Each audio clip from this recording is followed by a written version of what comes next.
Hello दोस्तों, तो कैसे हो आप? उम्मीद करता हूँ आप लोग अच्छे होंगे। और आज की वीडियो में आपके लिए बताने वाला हूँ जो आप ही की डिमांड के ऊपर थी ये वीडियो कि what is the daily routine work of a design engineer या ड्राफ्टमैन। अगर आप डिजाइन इंजीनियर या ड्राफ्टमैन और जॉब के लिए अप्लाई करना चाह रहे हो और आप जानना चाहते हो कि डेली टू डे लाइफ में क्या जॉब रूटीन होता है एक डिजाइनर के लिए, वो सुबह 10 बजे से लेकर शाम के 6 बजे तक क्या क्या काम करता है और क्या क्या रिस्पॉन्सिबिलिटीज होती है, इन सारी चीजों के ऊपर इस वीडियो के अंदर हम बात करेंगे, वो भी डिटेल में। तो ये वीडियो थोड़ी सी लंबी हो सकती है दोस्तों, तो उसके लिए मैंने प्रॉपर एक डिटेल में आर्टिकल भी लिख रखा है जिसको चेकआउट कर सकते हो आप मेरे वेबसाइट के ऊपर। लिंक मैंने डिस्क्रिप्शन बॉक्स में डाल रखा है, वहां से आप कंप्लीट रीड कर सकते हो अगर आप कोई चीज मिस होती है आपसे तो जल्दी से वीडियो को कवर करते हैं और स्टार्ट करते हैं दोस्तों। मेरा नाम है आकाश और आप देख रहे हैं मेरा YouTube channel design to future. अब बात करते हैं दोस्तों कि क्या डेली रूटीन होता है। तो इस वीडियो को स्टार्ट करने से पहले मैं एक चीज आपको बता देना चाहता हूं दोस्तों कि इस वीडियो के अंदर जो भी मैंने कंटेंट प्रिपेयर किए हैं वो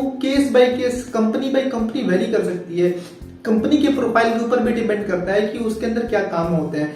लेकिन मैंने अपने एक्सपीरियंस से और काफी रिसर्च करने के बाद से मैंने कुछ ऐसे कॉमन पॉइंट्स निकाले हैं जो 90 to 95 टाइप के डिजाइन की जॉब में ये चीजें फॉलो की जाती हैं और लगभग 95% डिजाइन की कंपनियों में ये चीजें फॉलो की जाती हैं। तो जल्दी से स्टार्ट करते हैं दोस्तों। सबसे पहले बात आती है जॉब रोल की। तो पहले हम जॉब रोल के बारे में बात कर लेते हैं कि एक डिजाइनर के लिए क्या जॉब रोल होता है, फिर उसकी बेसिस पे हम डिफाइन करेंगे क्या क्या डेली के टास्क होंगे। तो सबसे पहले जॉब रोल को हम देखते हैं। तो जॉब रोल में सबसे पहले आता है drawing, reading and optimization skills. जी हाँ दोस्तों, ये एक ऐसा पॉइंट है जो हर एक डिजाइनर या ड्राफ्टमैन को आना चाहिए, क्योंकि अगर उसको पता ही नहीं होगा कि एक डिजाइन को कैसे रीड करना है, एक ड्राइंग को कैसे रीड करना है और उसको मैनेज कैसे करना है या हैंडओवर कैसे करना है या उसको पे काम कैसे स्टार्ट करना है, तो फिर वो उसके लिए बहुत ज्यादा डिफिकल्टीज हो जाती है। तो एक बहुत इंपॉर्टेंट रिस्पॉन्सिबिलिटीज होती है एक डिजाइनर के लिए। जो दूसरा हमारा पॉइंट होता है कैड स्किल्स, बहुत ही इंपॉर्टेंट होता है ये भी कि एक डिजाइनर के लिए ऑब्वियसली बात है कैड सॉफ्टवेयर आना जरूरी है। भले एक ही सॉफ्टवेयर है, दो सॉफ्टवेयर है, लेकिन उसे कैड सॉफ्टवेयर आना जरूरी है। जो हमारा तीसरा पॉइंट है दोस्तों वो है कैड सॉफ्टवेयर के बाद से ड्राफ्टिंग स्किल्स। मतलब आपने डिजाइन तो कर लिया, अब ड्राफ्टिंग कैसे करना है, भले वो आप किसी भी सॉफ्टवेयर पर करो, चाहे ऑटोकैड पर करो, सॉलिडवर्क्स पर, या कोई भी सॉफ्टवेयर पढ़ो, तो ड्राफ्टिंग स्किल्स आनी चाहिए। और उसके बाद से आता है हमारा अगला पॉइंट है जीटीएनटी, बेसिक ऑफ जीटीएनटी। जी हाँ दोस्तों, आपको कंप्लीट जीटीएनटी ना पता हो कोई दिक्कत नहीं, लेकिन एटलीस्ट बेसिक चीजें पता हो ताकि आप टॉलरेंस सिस्टम जब भी आप अप्लाई करो तो आपको पहले से वो चीजें क्लियर हो चुकी है।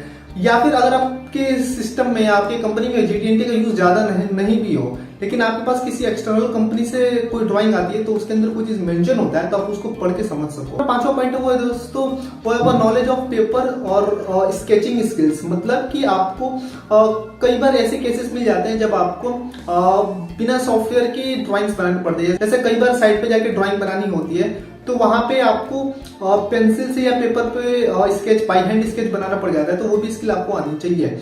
हालांकि ट्रेडिशनल मेथड, लेकिन ये भी बहुत इंपॉर्टेंट करता है। जो हमारा अगला पॉइंट है दोस्तों वो है आपका डेटा मैनेजमेंट स्किल्स। मतलब कि आपको ये भी पता होना चाहिए कि जो भी आप काम कर रहे हो उसको ये रिकॉर्ड को कैसे मेंटेन करना है, रिपोर्ट्स कैसे प्रिपेयर करनी है, VOQ कैसे प्रिपेयर करना है, और आपको कहीं प्रेजेंटेशन देना पड़ जाए तो उसके लिए भी डेटा कैसे प्रिपेयर करना है। तो हमारा अगला पॉइंट है दोस्तों ability to deliver project within time constant. मतलब कि उस बंदे के ऊपर इतनी एबिलिटी होनी चाहिए कि वो जो भी टाइम फ्रेम डिफाइन कर दिया गया उस टाइम फ्रेम के अंदर वो अपने प्रोजेक्ट को डिलीवर कर सके।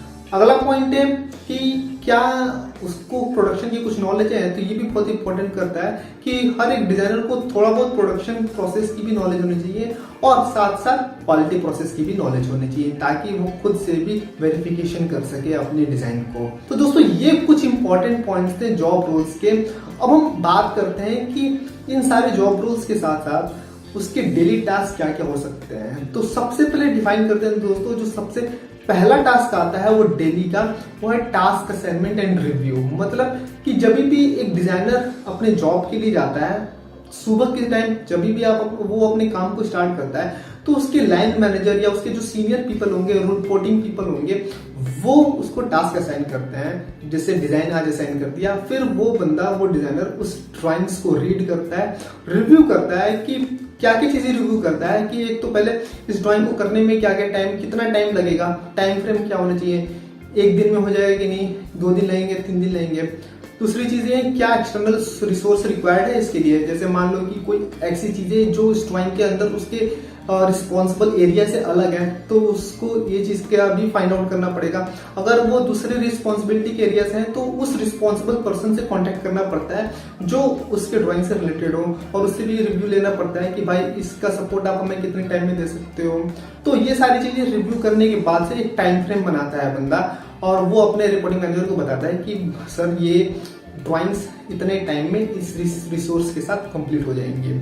जो दूसरा टास्क आता है वो है आपका data record and data updation sheet. मतलब कि जो भी आपको टास्क मिला है वो आपको अपने डेटा शीट में जो भी आप शीट मेंटेन करते हो, और देखो आप अगर आपको पता नहीं है, अगर आप एक्सपीरियंस में हो, अगर आप फ्रेशर हो, तो एक डिजाइनर के लिए हमेशा एक रिकॉर्ड मेंटेन करने के लिए शीट होती है जिसमें क्या होता है कि सारे डेटा को रिकॉर्ड किया जाता है और सारे चीजें मेंशन की जाती हैं ताकि केस बाई केस आपको कभी भी आपसे रिपोर्ट मांगा जाए तो आप इजीली वहां से डेटा से रिकॉर्ड किए हुए डेटा से आप एक्सट्रैक्ट करके उनको दे सको। जो तीसरा पॉइंट है वो है दोस्तों हमारा जो तीसरा टास्क है वो है डिजाइन एंड ड्राफ्टिंग। अब डिजाइन एंड ड्राफ्टिंग का बहुत बड़ा टॉपिक हो गया, बहुत बड़ा टास्क हो गया और सबसे कोर वर्क भी हो गया आप लोगों का। तो इसके अंदर होता है क्या, दो तरीके की डिजाइन एंड ड्राफ्टिंग होती है। पहला है कि डिजाइन मॉडिफिकेशन और दूसरा होता है आपका डेवलपमेंट। डिजाइन मॉडिफिकेशन उस टाइप की कंपनियां करती है जहां पे प्रोडक्ट की सर्विस की जानी हो, जहां पे थर्ड पार्टी वेंडर के थ्रू कोई ड्राइंग बनानी हो तो वहां पे ड्राइंग मॉडिफिकेशन किया जाता है। इसमें कुछ नहीं होता, आपको एक प्राइमरी सोर्स की ड्राइंग आती है प्राइमरी कंपनी से और आपके पास उसके अंदर कुछ मॉडिफिकेशन करना होता है क्लाइंट की रिक्वायरमेंट के बेसिस पे, और मॉडिफाइड करके आप प्रोडक्शन के लिए दे देते हो। तो उसमें ज्यादा कुछ मेहनत करने की जरूरत नहीं होती है, बस मॉडिफिकेशन का काम करना होता है। जो दूसरा होता है आपका डेवलपमेंट का काम, उसके अंदर होता क्या है दोस्तों कि उसमें डिफाइन करना पड़ता है, उसमें स्टार्टिंग से जीरो लेवल से लेके एंड तक आपको सारी चीजें बनानी पड़ती है। उसमें इनपुट के टर्म्स पे आपके पास केवल और केवल क्लाइंट की रिक्वायरमेंट होती है। क्लाइंट आपको बताया जाता है कि उसे इस प्रॉपर्टी के प्रोडक्ट चाहिए, आप उस प्रॉपर्टी के बेसिस पे प्रोडक्ट खुद से विजुअलाइज करते हो, क्या चीजें होनी चाहिए, क्या डायमेंशंस होनी चाहिए, क्या प्रॉपर्टीज होनी चाहिए, क्या मटेरियल होना चाहिए, क्या एक्सटर्नल कंडीशन होनी चाहिए, सब कुछ आपको एजम्पशंस लेके डिजाइन करना पड़ता है। फिर उसका प्रोटोटाइप मॉडल बना के टेस्ट करना पड़ता है, फिर आप प्रोडक्शन के लिए ले जाते हो। तो ये सारे काम करने पड़ते हैं दोस्तों।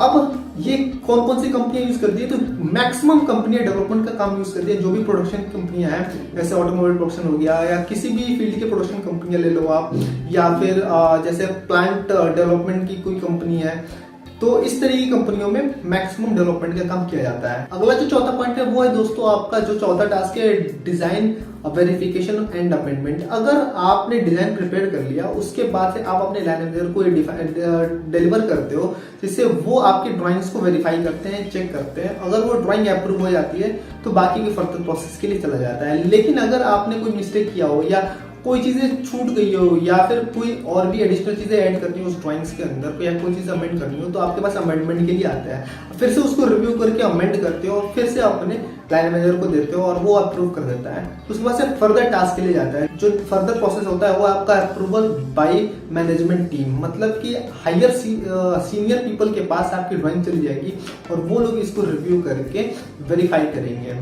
अगर उन्होंने वेरीफाई कर दिया तो उसके बाद से वो फर्दर प्रोसेस के लिए चला जाएगा। वेरिफिकेशन के लिए या तो आप खुद से वेरीफाई करा सकते हो या आपके लाइन मैनेजर वेरीफाई कराते हैं। अगर आप सीनियर लेवल पे हो तो आप खुद से भी करा सकते हो, अगर फ्रेशर लेवल पे हो तो जनरली आपके लाइन मैनेजर ही आपके डिजाइन को अप्रूव कराते हैं मैनेजमेंट टीम से। हमारा नेक्स्ट पॉइंट है वो है हमारा internal communication with production team and vendor. मतलब कि आपने जो ड्राइंग बनाया और वो अप्रूव होने के बाद से मैनेजमेंट टीम से अप्रूव होने के बाद से प्रोडक्शन के लिए चला जाता है। उसमें होता क्या है दोस्तों कि आपने जो भी ड्राइंग्स बनाई है वो उसके बेसिस पे प्रोडक्शन करते हैं। अब इस केस में क्या होता है कि आपको हमेशा अपने प्रोडक्शन टीम के साथ कम्युनिकेशन बना के रखने पड़ते हैं। इससे क्या होता है कि आपने जो भी चीजें मेंशन की हैं ड्राइंग्स के अंदर उनको के टाइम टू टाइम इंस्ट्रक्ट करना पड़ता है, क्योंकि प्रोडक्शन टीम को भी कई चीजें क्लियर नहीं हो पाती है जिससे उनको कंफ्यूजन रहता है। तो आप उनको इंस्ट्रक्ट करोगे, उनको बताओगे कि भाई हमने यहाँ पे ड्राइंग में ऐसी ऐसी चीजें बनाई हैं, ऐसी चीजें, इसका मतलब ये होता है, जिससे उनको सारा क्लेरिफिकेशन हो सके और वो डिजाइन को, प्रोडक्शन को बहुत ही अच्छे तरीके से पूरे एक्यूरेसी के साथ उसकी मैन्युफैक्चरिंग कर सके।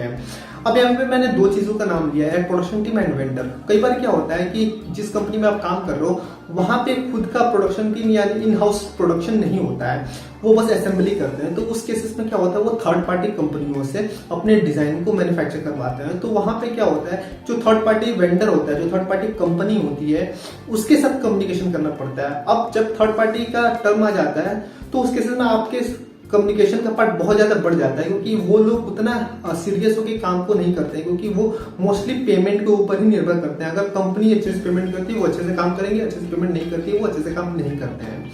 तो इस केसेस में आपको time to time site visit करना पड़ सकता है, प्लांट विजिट करना पड़ सकता है उनके यहाँ, तो कम्युनिकेशन का चैनल उस केसेस में ज्यादा बढ़ जाता है। जो हमारा नेक्स्ट पॉइंट है सातवां, वो है आपका कम्युनिकेशन विद क्वालिटी मैनेजमेंट या फिर क्वालिटी मेजरमेंट।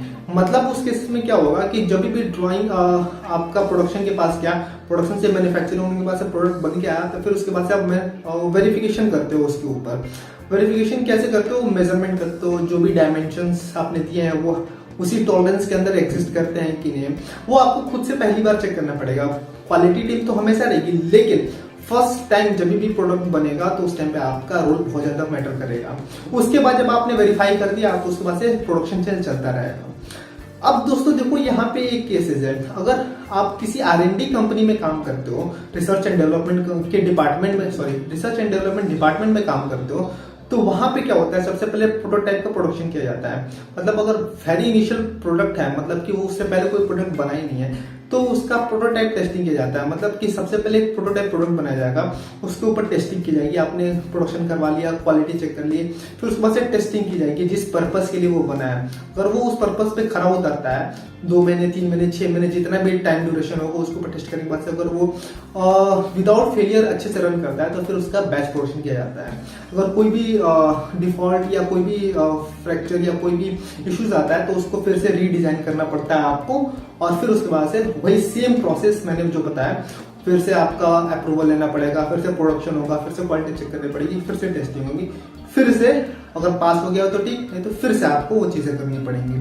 तो ये R&D के कामों में होगा। अदरवाइज कोई बैच प्रोडक्शन पहले से चला आ रहा है, उसके डिजाइन के ऊपर काम करते हो, तो जो मैंने ये प्रोसेस बताया ये फॉलो किए जाएंगे। अब जो लास्ट का प्रोसेस होता है, वो आखिरी जो काम होता है वो है डेटा मैनेजमेंट। ये बहुत मैटर करता है डेटा मैनेजमेंट। जो भी आपने टास्क अभी तक किया है उसका रिकॉर्ड आप कैसे मेंटेन करोगे, तो उसके लिए आपको एक्सेल आना चाहिए, पावर पॉइंट आना चाहिए, जिसके ऊपर आप अपने डेटा को रिकॉर्ड करोगे, मेंटेन करोगे। या फिर और ये भी चीज बनानी पड़ती है कि आप किसी प्रोजेक्ट के लिए ये चीज बना रहे हो, तो उस प्रोजेक्ट में कितनी क्वांटिटी, क्या प्राइसिंग होनी चाहिए, यानी bill of material, bill of quantity आपको बनाना पड़ेगा, आपको प्रोक्योरमेंट को देने पड़ते हैं। फिर उसके बाद से उसका बैच प्रोडक्शन चालू हो जाता है। और कभी कभी आपको मैनेजमेंट टीम को रिपोर्टिंग करनी पड़ती है या फिर कोई प्रेजेंटेशन देना पड़ता है, तो उस केस में आपको ये डेटा मैनेजमेंट आना बहुत जरूरी है। तो ये कुछ इंपॉर्टेंट डेली टास्क रूटीन थे एक डिजाइन इंजीनियर के लिए। उम्मीद करता हूँ आपको इससे काफी हेल्प मिला होगा। अगर आपको कोई भी डाउट होता है इस वीडियो से रिलेटेड, तो प्लीज हमें कमेंट बॉक्स में बताएं, मैं फर्दर उसके ऊपर वीडियो बनाऊंगा दोस्तों। और इसके ऊपर जो मैंने आर्टिकल लिख रखा है उसको आप डाउनलोड कर सकते हैं, या फिर आप मेरे वेबसाइट पे जाके वहां से पढ़ सकते हैं कंप्लीट डिटेल। तो thank you for watching this video friends. अगर आपको इसके अलावा कोई और टॉपिक पे वीडियो चाहिए तो प्लीज जल्दी से हमें कमेंट बॉक्स में बताएं, मैं फर्दर उसके ऊपर वीडियो बनाऊंगा। तो thank you for watching this video friends. जल्दी ही मिलते हैं आपसे नेक्स्ट वीडियो में। तब तक के लिए स्टे ब्लेस्ड, स्टे इंस्पायर्ड।